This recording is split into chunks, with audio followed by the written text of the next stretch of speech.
번역 사도신경으로 신앙 고백하겠습니다. 저는 전능하신 아버지 하나님 천지의 창조주를 믿습니다. 저는 그분의 유일하신 아들 우리 주 예수 그리스도를 믿습니다. 그분은 성령으로 잉태되어 동정녀 마리아에게서 나시고 본디오 빌라도에게 고난을 받아 십자가에 못 박혀 죽으시고 장사된 지 사흘 만에 죽은 자 가운데서 다시 살아나셨으며 하늘에 오르시어 전능하신 아버지 하나님 우편에 앉아 계시다가 거기로부터 살아있는 자와 죽은 자를 심판하러 오십니다. 저는 성령을 믿으며 거룩한 공교회와 성도의 교제와 죄를 용서받는 것과 몸의 부활과 영생을 믿습니다. 아멘. 거룩하신 하나님 아버지 감사합니다. 간밤에도 편히 쉬게 해주시고 새벽에 기도하는 자리에 불러주시니 감사합니다. 이 시간 저희들 마음 중심으로 주님을 경외하게 하여 주시옵소서. 예수님 이름으로 기도드리옵나이다. 아멘. 찬송가 452장입니다.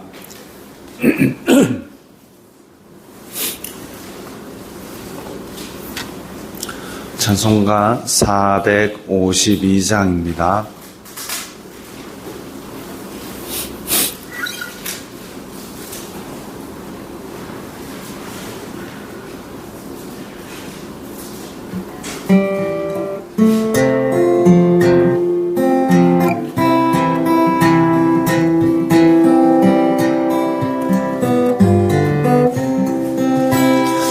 내 모든 소원 기도의 제목 예수님 닮기 원함이라.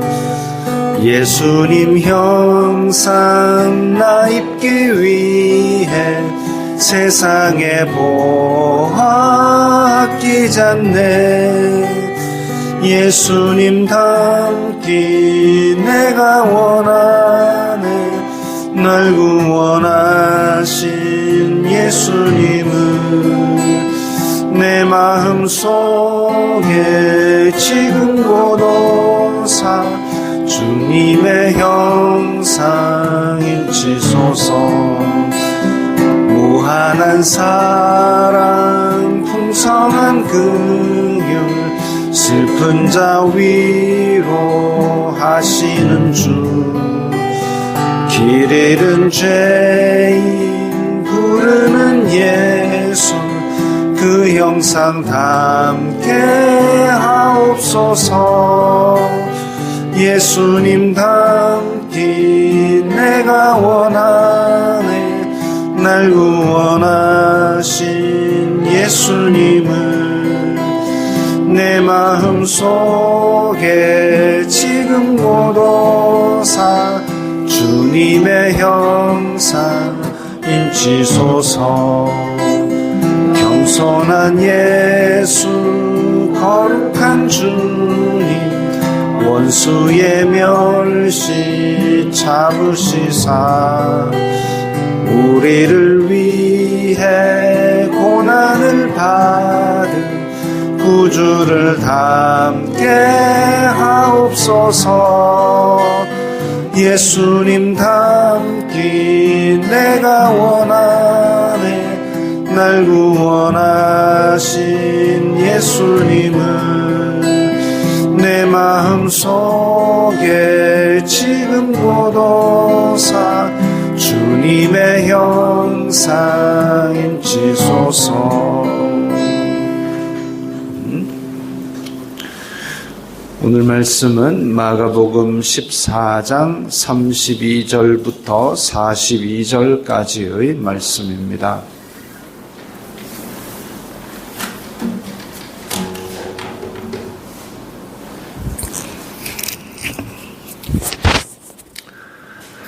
마가복음 14장 32절부터 42절까지의 말씀 함께 읽겠습니다.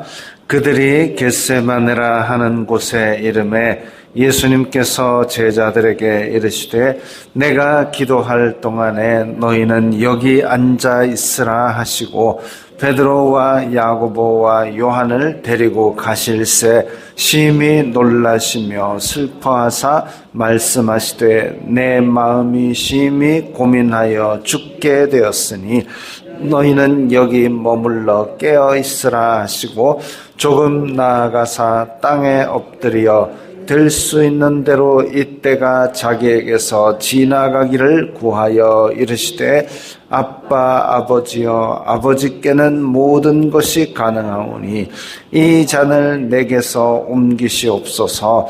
그러나 나의 원대로 마시옵고 아버지의 원대로 하옵소서 하시고 돌아오사 제자들이 자는 것을 보시고 베드로에게 말씀하시되 시몬아 자느냐 내가 1시간도 깨어 있을 수 없더냐 시험에 들지 않게 깨어 있어 기도하라.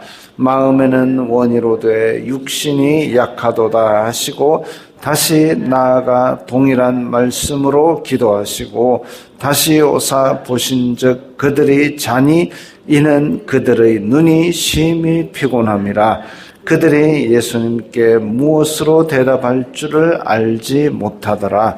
세 번째 오사 그들에게 이르시되 이제는 자고 쉬라. 그만 되었다. 때가 왔도다.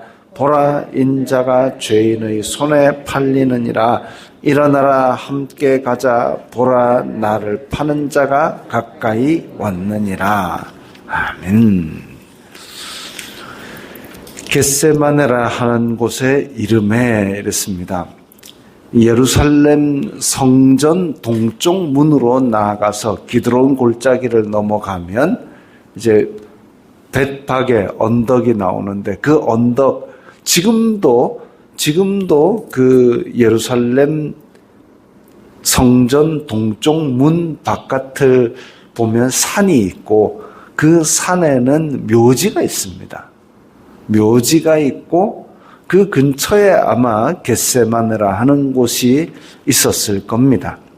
그래서 이 겟세마네라 하는 곳의 이름에 예수님께서 내가 기도할 동안에 앉아 있으라 하고 다른 제자들은 두고 베드로, 야고보, 요한을 데리고 가실새 이 베드로, 야고보, 요한은 변화산에서 예수님의 영화로운 모습을 본 사람들이죠. 이 사람들을 왜 데리고 가셨을까? 그 변화산에서의 모습도 보았기 때문에 혹시나 함께 깨어서 기도하면서 이 예수님의 죽으심을 함께 준비할 그런 의도도 있었을 것 같고 한편으로는 이들 중에서 또 베드로 같은 경우는 이제 곧 예수님을 버릴 텐데 그리고 부인하고 저주까지 할 텐데 그렇다 할지라도 거기서 시험에 들고 낙심하고 믿음을 떠나는 일이 없도록 기도하라고 어쨌든 기도하라고 그렇게 데리고 가신 것으로 보입니다. 근데 심히 놀라시며 슬퍼하사 놀란다라는 말이 이제 마음이 크게 동요하다라는 뜻입니다. 그냥 놀랄 일이 어디 있겠습니까? 앞으로 지금 하나님께서 예수님을 6월절 어린 양으로 죽이실 것을 예수님은 지금 알고 있는데 놀란다기보다는 마음이 심히 동요하고 있는 그런 모습을 보여줍니다. 한편으로는 이것이 그 두려움과 고통과 고민이 있는 완전한 인간의 모습이다 이거죠. 하나님의 삼위일체, 성부, 성자, 성령 하나님에 대해서도 우리가 지금 명확하게 잘 모르는데 근데 이 예수님의 신성과 인성에 대해서도 또 많은 논쟁들이 있어 왔습니다. 그래서 이 기독교의 역사를 보면 하나님의 삼위일체에 대해서 이제 빠지기 쉬운 오류가 하나님이 구약시대에는 성부 하나님으로 계시고 신약 시대에는 성자 하나님으로 계시고 지금은 성령 하나님으로 계시고 그렇게 하는 게 아니라 태초부터 말세까지 성부, 성자, 성령 하나님은 함께 일하여 왔으며 함께 일하여 가실 겁니다.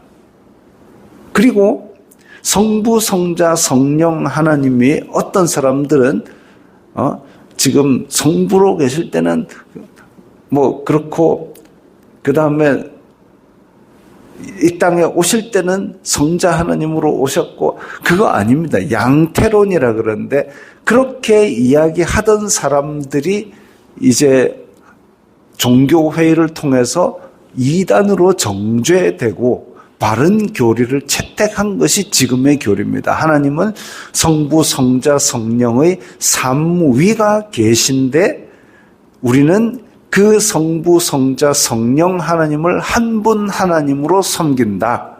이게 가장 명확한 인간의 어떤 것으로도 비유할 수 없습니다. 신비로운 연합이기 때문에 그렇습니다.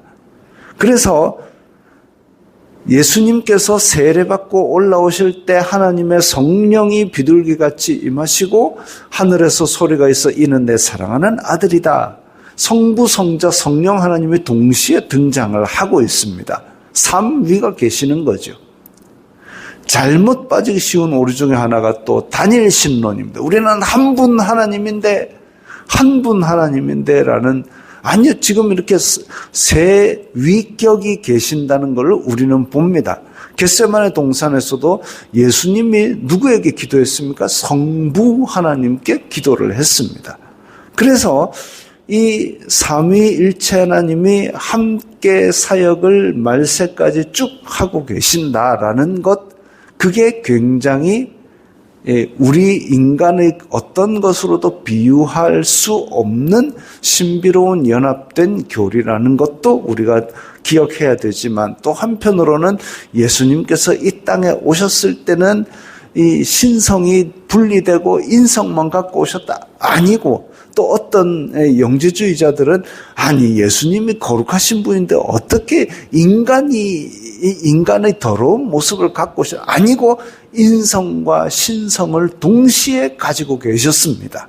그래서 예수님도 줄이면 배가 고프고 예수님도 피곤하면 졸리고 그 똑같은 몸 지금 죽음을 앞두고 이 두려움과 그리고 마음이 동요되고 그래서 얼마나 힘들었으면 심히 고민하여 죽게 되었다. 사람의 마음의 병, 이 몸이 찢어진 것은 피가 나고 피가 굳어가지고 딱지가 붙고 새살이 돋아오르고 그러면 낫습니다. 똑같이 이전과 똑같이 낫습니다. 그러나 마음의 병은 깊어지면 이게 참 오래갑니다. 30년, 40년이 지나도 문득문득 생각이 날 정도로 그게 아물기가 쉽지가 않습니다. 마음의 병, 마음의 상처, 그것이 결국은 사람을 죽이기까지 하는데 예수님께서도 똑같이 인성을 가지고 계셨기 때문에 내 마음이 심히 고민하여 죽게 되었으니 이제까지 예수님께서 그 헤롯을 여우 같은 놈이 뭐 흔들지라도 하나님의 나라는 흔들지 않는데 여우라고 그렇게 얘기를 하고 그야말로 지금 목숨을 위협하는 대제사장과 로마 어떤 것에도 흔들린 적이 없는데 지금 이제 예수님께서 십자가를 앞두고는 심히 고민하여 죽게 되었다 할 정도로 마음이 괴롭다라는 것을 토로하고 계십니다. 두려움이 있고 고통이 있고 배신에 대한 쓰라림도 있고 이런 모든 것들이 다 예수님께 심한 고민이 되어 있는데 그러면서 예수님께서 뭐라고 말씀하시냐면 너는 여기 머물러 깨어 있으라. 깨어 있으라 하고 기도하십니다. 엎드려 될 수 있는 대로 이때가 자기에게서 지나가기를 구하여 이 사명을 띠고 오셨지만 너무 괴로워서 이거 지나갔으면 좋겠다라고 기도를 하십니다. 근데 이제 이 기도의 결과로 예수님께 하나님 응답하시기를 야, 그러면 이거 지나가거라 이렇게 해버렸으면 또 문제가 복잡했겠지만 이 기도가 지나고 나서 기도도 물론 굉장히 몸부림치며 고통 속에 기도하셨지만 기도가 지나고 나서 오늘 마지막 42절 보면 일어나라 함께 가자가 나옵니다. 괴롭지요. 상황도 안 바뀌었습니다. 검과 뭉치를 들고 찾아오는 군인들도 있고 제자들은 버리고 떠날 것이고 십자가에 달리는 것도 전혀 안 바뀌었습니다. 상황은 바뀌지 않았지만 예수님께서 기도하고 나서 일어나라 함께 가자. 나를 파는 자가 가까이 왔다 가자. 그걸 마주 대할 수 있는 그런 힘을 받으신 것이죠. 아버지의 뜻을 결단하고 받아들이는 데까지 중간에 뭐가 있느냐? 기도가 있었습니다. 지나가기를 구하셨다가 그 다음에 그 기도의 내용은 아버지의 원대로 하옵소서라고 기도를 하고 그리고 기도 끝나고는 일어나라 함께 가자가 됩니다. 이게 기도가 가진 세상에 알 수 없는 힘이지요. 물론 십자가는 고통스럽습니다. 제자들의 배신도 가슴 아픕니다. 그러나 가자, 일어나라 함께 가자가 나올 수 있는 게 바로 기도 때문입니다. 아버지의 원대로 하옵소서 기도하시고 돌아오사 제자들이 자는 것을 보시고 베드로에게 말씀하시되 하필 왜 베드로 시몬아 자느냐? 이게 마가복음입니다. 마가복음. 베드로가 마가에게 구술을 했을 것으로 추정하고 있지요. 그래서 베드로의 연약하고 베드로의 실수하는 이런 부분을 가감없이 드러내고 있습니다. 베드로 너는 수제자니까 하고 약간 보태가지고 아주 할 수도 있지만 그렇게 하면 성경으로 기록되지 않았겠죠. 있는 모습 그대로 시몬아 자느냐? 베드로가 거기서 예수님이 지금 십자가 앞에 놓고 있는 그 상황에서도 쿨쿨 잤던 것을 가감없이 기록하고 있습니다. 베드로의 실수를 또 한 번 더 기록한 것이죠. 그렇게 한 것으로 인하여 베드로는 이제 교회의 지도자가 되었을 때에 서로 용납하고 사랑하는 것을 베드로 전서 후서에서 이야기할 정도로 그렇게 예수님의 사랑을 잘 배우는 사람이 되었습니다. 이런 실수조차도 예수님께서 받아주셨기 때문에 나도 베드로 앞에서 고넬료가 무릎 꿇었을 때 아니다 나도 사람이다 나 앞에 경배하고 이러지 말라라고 얘기하는 것도 바로 그겁니다. 이러한 인간적인 부분들이 다 낮아지게 만들어서 이런 실수도 있었던 사람인데 하나님의 큰 은혜로 말미암아 받아주신 것 그걸 말하고 싶은 거죠. 시험에 들지 않게 깨어 기도하라. 시험이 올 수도 있고 시험은 우리의 약함을 공격합니다. 우리가 가장 약한 부분을 시험이 오면 찌릅니다. 내가 약한 부분과 저 사람의 약한 부분은 다릅니다. 야 이런 거 기도로 왜 못 넘기노? 아니요 그 사람은 그게 가장 큰 문제고 나에게는 다른 게 가장 큰 문제입니다.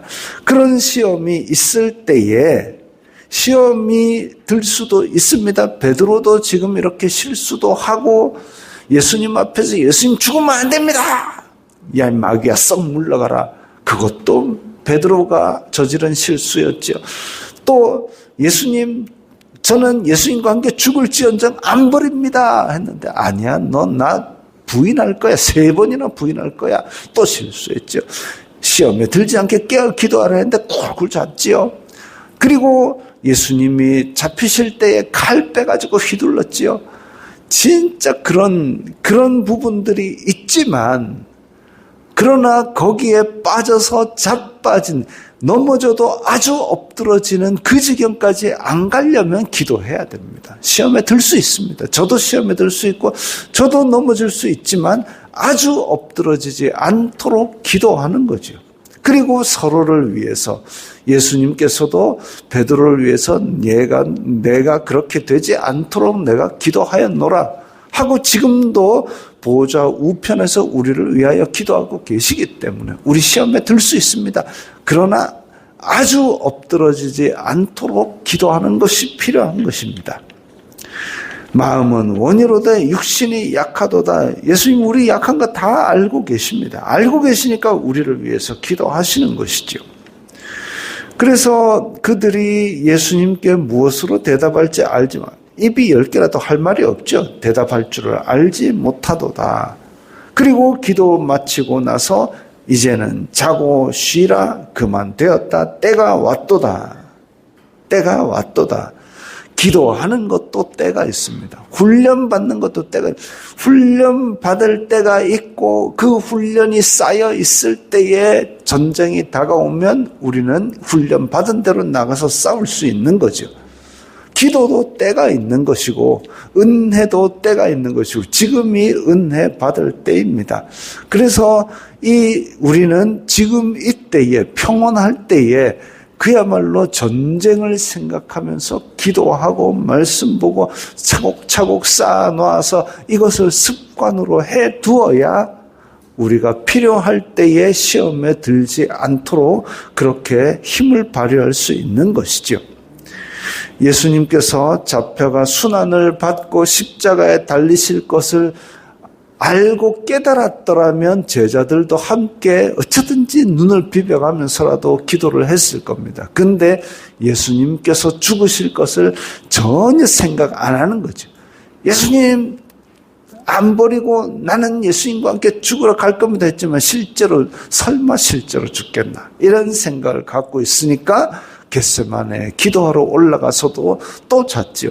예수님께서 습관적으로 기도하러 많이 올라가시고 밤새도록 기도하신 걸 늘 봐왔기 때문에 또 밤새도록 기도하시겠지 하고 그냥 쿨쿨 잔 겁니다. 그거 아니죠. 매일 올라가서 쿨쿨 자는 연습을 했기 때문에 거기 가서도 쿨쿨 잤던 겁니다. 만약에 진짜 이게 십자가에 달리시는 평소랑은 다른데 왜 이렇게 괴로워하실까? 함께 기도해야 되겠다. 그 생각을 하려면 깨어 있었어야 되는데 근데 그러지 못했죠. 예수님이 너 오늘 나를 3번 부인할 거야 말씀하셨을 때 가슴이 철렁했으면 베드로 지 혼자라도 깨서 좀 기도를 했었어야 되는데 그것도 안 했습니다. 영적으로 눈이 캄캄한 그런 상황이었죠. 그러니까 이 지금 중요한 시점에서도 푹 잤던 겁니다. 우리도 크게 다르지 않습니다. 우리도 육신이 피곤한 거, 우리도 영적으로 깨어있지 못합니다. 그러나 예수님께서 우리에게 원하시는 것은 그래도 기도하라는 거죠. 그게 우리가 오늘 해야 될 일입니다. 우리가 다 알지는 못하지만 우리가 또 육신이 피곤해서 잠이 꾸벅꾸벅 오지만 그래도 한마디라도 더 기도하는 것, 이게 오늘 우리가 살아갈 때에 하나님의 뜻을 따를 수 있는 힘을 줄 수 있는 기도의 훈련인 줄 믿습니다. 주기도문 하겠습니다. 하늘에 계신 우리 아버지의 이름을 거룩하게 하시며 아버지의 나라가 오게 하시며 아버지의 뜻이 하늘에서와 같이 땅에서도 이루어지게 하소서. 오늘 우리에게 일용할 양식을 주시고 우리가 우리에게 잘못한 사람을 용서하여 준 것 같이 우리 죄를 용서하여 주시고 우리를 시험에 빠지지 않게 하시고 악에서 구하소서. 나라와 권능과 영광이 영원히 아버지의 것입니다. 아멘.